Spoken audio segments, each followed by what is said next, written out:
Hello देशवासियों, आप सब कैसे हो? आई होप सब मस्त होगे, सब अच्छे होगे। गर्मियाँ बहुत ज़्यादा पड़ रही हैं तो सब अपना अपना ख्याल रखना, क्योंकि भाई ऐसा लगा था कि मई जून है और ठीक है, अच्छे से निकल गया। क्योंकि कभी बारिश हो रही थी, कभी आंधी आ रही थी, कभी तो ऐसे मौसम जो टेम्परेचर था वो बैलेंस था।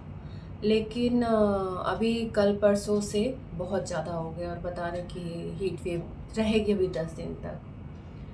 तो भाई ठीक है, मौसम है गर्मी का तो गर्मी होनी भी चाहिए। और मैंने सोचा कि डेली व्लॉग तो कुछ होता नहीं, जब कहीं प्रोग्राम में आती जाती हूँ तभी मैं वीडियोस डालती हूँ। तो सोचा आप ना कुछ ऐसा कुछ कंटिन्यू किया जाए, किसी भी टॉपिक पे बात की जाए और आप सबके बीच में आया जाए। तो बस ऐसे ही टाइम पास के लिए मैं अब ये शुरू कर रही हूँ कि मैं डेली डेली कोशिश करूँ कि डेली व्लॉग जाए किसी भी टॉपिक पर। तो अभी तो फ़िलहाल सबसे जो इम्पोर्टेंट और चर्चित जो टॉपिक है वो है सोनम रघुवंशी का।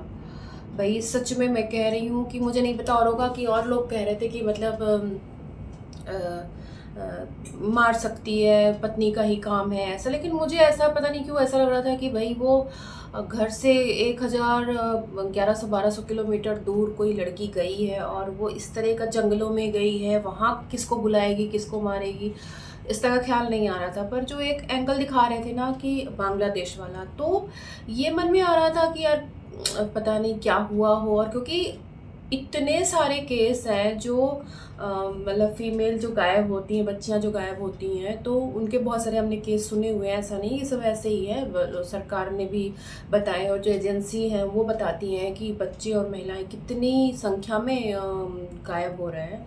तो कहीं ना कहीं एक चिंता का विषय था ही, और जिस हिसाब से वो गायब हुई थी तो मुझे कहीं ना कहीं डर लग रहा था कि कहीं ऐसा ना हो कि ये बांग्लादेश। और मैं इस तरह को लेकर के मैंने फेसबुक पे लिखा भी, तो कुछ लोग आज मुझे टॉन्ट करने भी आए कि आप तो ऐसे से लिख रही थी। अरे भाई, मैंने ऐसा लिखा तो मेरे मन का डर था, और बहुत लोगों के मन का डर था।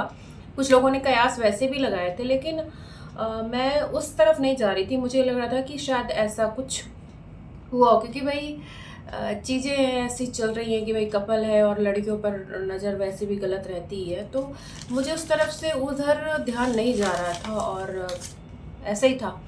तो कुल मिला कर के आज जब मैं सुबह उठी तो मैंने अपना फ़ेसबुक खोला तो मेरी कल की ही पोस्ट पर, जिसमें मैंने आंकड़े वाकड़े लिखे थे, उसी पोस्ट पर किसी ने कमेंट किया, मैडम मिल गई, वो ढाबे पे मिली। तो मुझे लगा, तभी भी मुझे यकीन नहीं हो रहा, मुझे लग रहा है कि उसने, हो सकता है कि कोई सीसीटीवी फुटेज देखी होगी किसी ने, वही बोल रहा है कि ढाबे पे मिल गई। फिर मैं स्क्रॉल किया मैंने फेसबुक, तो वही वही खबर, पता ही है कि अब तो मतलब वो ट्रेंड में वही चल रही है। तो मतलब ये तो अभी भी शॉकिंग वाली बात है कि मतलब क्या ही कहा जाए, कि ये तो शॉक कर देने वाली खबर है। तो कंटिन्यू रहते हैं, क्योंकि कोई गेट पर आ गया था तो मैं चली गई थी। तो कहने की बात है कि ये तो सभी सभी इस बात से हैरान थे कि भाई ऐसे कैसे हो सकता है कि मतलब 10 दिन हुए शादी को और हनीमून पे आ गए, और हनीमून पे आने के बाद एकदम से गायब हो गए। सच में कोई मिस्ट्री केस जैसा लग रहा था। और बहुत सारे ऐसे केस हुए भी हैं जो आज तक सुलझे ही नहीं हैं, जैसे आरुषि तलवार वाला केस था, वो निठारी कांड। मतलब बहुत सारे ऐसे केस हैं, बस कहने को कि हाँ हाँ हाँ हो गया सॉल्व हो गया, लेकिन ऐसे नहीं है। बहुत सारे केस ऐसे ही पड़े हुए हैं जो सॉल्व हुए नहीं हैं आज तक। तो कहीं ना कहीं मन में एक डर था भाई फीमेल को लेकर के। मैं तो अपनी बात बताऊँ, बाकी किसी को क्या लग रहा था मुझे नहीं पता। तो लेकिन ये घटना बिल्कुल शॉकिंग है। और जैसा कि वो कह रही है कि मैं बेहोश हो गई थी और मुझे कुछ पता नहीं है, ऐसा है वैसा है। तो भैया, तुम बेहोश हो गई थी, तुम्हें अभी फ़ोन मिला? इतनी दुनिया संसार में फ़ोन है, तुम किसी को लेकर के फ़ोन कर देती। और भाई कैसे क्या हो सकता है? ऐसे तो हो ही नहीं सकता। तो अब तो खैर पुलिस है, वो तो पुलिस की मार के आगे तो भूत भी नाच जाए ऐसा होता है। तो कुल मिलाकर के ये अच्छी बात है कि वो मिल गई, सोनम जी मिल गई हैं। और अब तो पुलिस है और पुलिस सब कुछ उगलवा भी लेती है। पता ही है कि वो क्या कहते हैं कि उनकी मार के आगे तो भूत भी नाच जाते हैं। तो ये तो कोई ऐसी बात नहीं। और क्या इतना बड़ा प्लान कि नेपाल भागने वाली थी। मेरा तो कहना है भाई, आपको नहीं मन था शादी करने का, मत करते। पर किसी के बच्चे की जान लेकर के क्या मिला? इतने दिनों की मेहनत होती है, एक बच्चा जो है वो किसी माँ बाप की कितने दिनों की मेहनत होती है, और खुद भी किसी की बच्ची है, उन माँ बाप के बारे में सोचो कि उन्होंने कितनी मुश्किल से इतना बड़ा किया होगा उस लड़की को, और अब जा कर के जो उनकी समाज में, परिवार में, मोहल्ले में, रिश्तेदारों में जो उनकी कंडीशन बनी होगी वो कितनी बुरी होगी, ये तो शायद उस लड़की ने सोचा ही नहीं। मतलब इससे अच्छा होता कि वो भाग जाती इसके पहले। तो मेरे दिमाग में एक बात ये भी आती थी कि शायद अगर भागती तो हो सकता है कि ऑनर किलिंग में मारी जाती। ठीक है, लेकिन अगर मारी जाती वो उसके साथ ही होता, वो अभी जीवन तो अभी भी खराब हो गया उसका। लेकिन किसी को मार करके क्या मिला भाई? आपके अपना जीवन था, आप किसी के साथ जाना था, रहना था, तो ये कर लेना था। हो सकता है परिवार, देखो परिवार तो अभी नहीं बोल रहा है, लेकिन ये अगर मतलब इस तरह का केस है तब तो परिवार के दबाव में ही किया गया। एक ये जो रिश्ता है वो परिवार के दबाव में ही किया गया। परिवार कुछ भी कहे, पर कहीं ना कहीं परिवार को तो पता होगा ही, अगर अगर ये रिश्ता दबाव में हुआ है तो कहीं ना कहीं ये बात तो है। लेकिन ये बहुत सोचने वाली बात है कि ऐसी घटनाएं, हम मैं तो जब छोटी थी या कह लूँ कि अभी अभी इस तरह की घटनाएं तो मैंने तो नहीं देखी थी। अब जो घटनाएं देखने सुनने को मिल रही, तो भाई आपके पतियों को तो एहसान मानना चाहिए कि जो सही सुरक्षित अपनी पत्नियों के साथ रह रहे हैं, और आगे आने वाली पीढ़ी में भी जो पति पत्नी सुरक्षित रह रहे हैं एक दूसरे के साथ, वो भी एहसान मानना चाहिए एक दूसरे का कि एक दूसरे को मार नहीं रहे हैं। क्योंकि मतलब हर समय साथ रहने वाले लोग हैं, कभी भी किसी को कुछ भी करना है तो बहुत आसान है, और जब ये कोई मन में ठान ही लेके हमें अगले को ख़त्म ही करना है, रास्ते से हटाना है, तो सीधी सी बात है कि लाइफ में जो अब तक का अनुभव है इतने दिनों का, बहुत, मैं ये तो नहीं कह रही मैं बहुत बड़ी हूँ, लेकिन ये कहना कि सहनशीलता होनी चाहिए भाई, और एक है सब्र। दो चीज़ें तो बहुत ज़रूरी है रिश्ते में।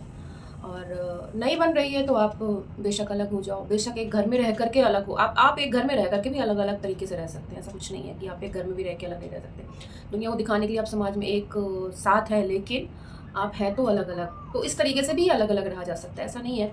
तो भाई तुमको उससे उसके साथ ही रहना था तो तुम उसके शादी के साथ रहती होती, या धीरे से तुम उससे बाद में कुछ दिनों में तलाक ले लेती अगर तुम्हें इतना ही उसके साथ रहने का था। पर किसी को मारना नहीं चाहिए था, ये बहुत गलत किया, और उसकी जो सज़ा है, उसका जो परिणाम है वो तो भुगतना ही पड़ेगा। और ये मैं कह रही हूँ कि ये जो स्टोरी इन्होंने बनाई, ये पक्का किसी OTT से देख कर के प्रेरित हुए होंगे कि चलो हम ऐसा कर लेते हैं, और ये प्लान वे में मतलब वहाँ गए और ऐसे मारा। तो अभी तो सभी को जानना है कि हुआ क्या था एक्चुअल, और मतलब कैसे क्या हुआ। और हो सकता है कि पुलिस को सब कुछ पता चल गया रहा, और पुलिस इनको ढील दे रही थी कि भाई ठीक है, देखते हैं कि आगे क्या होता है, क्योंकि शायद सब कुछ वो इकट्ठे स्टोर करने के बाद स्टोरी बताना चाह रहे हो, क्योंकि अभी तक तो कुछ भी नहीं पता चल रहा था कहाँ गई कहाँ गई कहाँ गई, और एकदम से खुलासा हुआ। तो ये निश्चित रूप से सभी को चौंकाने वाला था। और आज तो ट्विटर, फेसबुक और इंस्टाग्राम सभी जगह इसके मीम और कहानियाँ सब ऐसे ही वायरल। अब तो बेचारा शायद वो ढाबे वाला भी सुनने को मिला है कि वो भी हिरासत में लिया गया है। तो अगर पूछताछ के लिए लिया गया तो अच्छी बात है, अगर कुछ और एंगल निकल रहा है तब तो वो भी सोचना पड़ेगा। और लोग तो कह रहे हैं कि ऐसे तो कोई किसी की मदद भी नहीं करेगा अगर ढाबे वाले को हिरासत में लिया जाएगा और ऐसा ऐसा। तो पुलिस को कुछ संदिग्ध लगा होगा तो भाई लिया होगा उन्होंने। खैर ये जो भी था, आज 15-20 दिनों से मर्डर मिस्ट्री चल रही थी, और मैं सही बताऊं तो मुझे बहुत वो लग रहा था इस विषय पे। मैं कभी भी मतलब दिन में बहुत बार मैं सोचती रहती थी क्या हुआ होगा उसके साथ, क्या हुआ होगा उसके साथ। मुझे नहीं पता कि लोग और मतलब इतना सोचते नहीं सोचते, पर मैं अपनी बात बता दूं कि इस तरह की घटना को लेकर के मेरे मन में बहुत आ रहा था। मतलब कई बार ऐसा होता है कि मैं रात में भी अगर नींद खुली तो मैं सोचती क्या हुआ होगा उसके साथ, क्या हो गया, मैं या ओवर थिंकिंग कह लो या कुछ भी कह लो, पर लग रहा था मुझे। तो खैर अब बहुत सारे पर्दे उठेंगे इस रात से, और बहुत सारी चीज़ें क्लियर होंगी। और मैट्रिमोनियल की जो शादियाँ होती हैं वो भी लोगों को सोचना पड़ेगा भैया कि ये सही है नहीं सही है। इसीलिए लोग अपने जानने वालों में शादी करते थे कि वहाँ पे कम से कम ऐसे केस होने के चांस तो कम होते हैं। जो ऐसे दूर दराज कहीं से भी कहीं उठा के शादी कर लेते हैं तो उनमें डर बना रहता है। और जो अपने जानने वालों में, अपने लोगों में शादी होती है, अपने क्षेत्र में, क्षेत्र की बात करें तो क्षेत्र में ही शादी हुई थी, एक ही शहर में शादी हुई थी, तब ये हाल हो गया उनका। तो वो चीज़ तो खैर अलग ही हो गया फिर जिसको करना है, लेकिन फिर भी कोशिश यही रहती है कि अपने एरिया और अपनी जगह पे शादी की जाए, अपने लोगों के बीच में शादी की जाए, जिससे इस तरह की घटनाएं कम से कम हो। पर पता नहीं लोगों को क्या हो गया है कि लोगों ने शादी को ही खेल बना दिया है। लोग सीरियस ही नहीं है। देखो कुछ समय बाद चीज़ें बिगड़ती हैं, या कोई एक पक्ष गलत निकलता है, फिर कुछ चीज़ें होती हैं, वो बात समझ में आती है। लेकिन आपने स्टार्टिंग ही शुरू की शादी के बाद और सीधा मर्डर, तो आपने तो उस जगह पे रही ही नहीं, बसे ही नहीं, एक दूसरे को समझा ही नहीं। अगर एडजस्टमेंट नहीं होती उसके बाद फिर कुछ होता तब तो बात समझ में आती। तो बहुत सारे लोग हैं जो शादियों को चला रहे हैं, समझ रहे हैं, तो पता नहीं नई पीढ़ी को क्या हुआ है और ये कहाँ जा कर के थमेगा। और निश्चित रूप से चिंता का विषय है। और बच्चे जो हैं, नए बच्चे, मैं खुद की बात बता रही हूँ, खुद की बात बता रही हूँ कि बच्चे जो नए बच्चे हैं वो सुनते नहीं हैं, सुनने को नहीं राज़ी। हम तो मतलब ऐसा था कि भाई एक कोई एज होती है जब सभी के अंदर ऐसा जुनून होता है, लेकिन मुझे लगता है कि हमारी वाली पीढ़ी पे इतना ज़्यादा नहीं था जितना अभी के बच्चे हैं। अभी के बच्चे तो सुनने को ही नहीं राज़ी कि आप क्या कह रहे हैं। तो ये बहुत सोचने वाली बात है और चिंता का विषय है, लेकिन चलो खुलासे होंगे। ये निश्चिंता दूर हो गई कि कहीं बांग्लादेश यहाँ वहाँ या मानव तस्करी वाला जैसा जो एंगल देखा जा रहा था वो ख़त्म हो गया।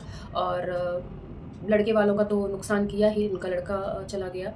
और उनके साथ साथ अपने माँ बाप का कितना उसने बदनामी की और माँ बाप को कितना दुख दिया। तो इस मतलब इस तरह से लड़की को तो सोचना पड़ेगा कि उसने कैसा कदम उठाया सिर्फ अपने अपने स्वार्थ के लिए, अपने माँ बाप भाई बहन उस बेचारे निर्दोष लड़के को मारा। तो ये कहाँ कहाँ ले जा रही है सोच, समझ में नहीं आता, समझ से परे है।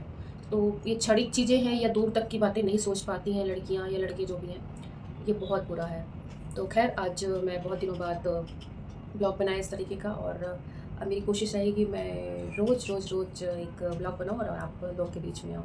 तो आप लोग मुझे कमेंट करके बताइएगा कि और क्या मैं कर सकती हूँ, तो आप मुझे ज़रूर बताइएगा। तो खुश रहिए, मिलते हैं नए ब्लॉग में।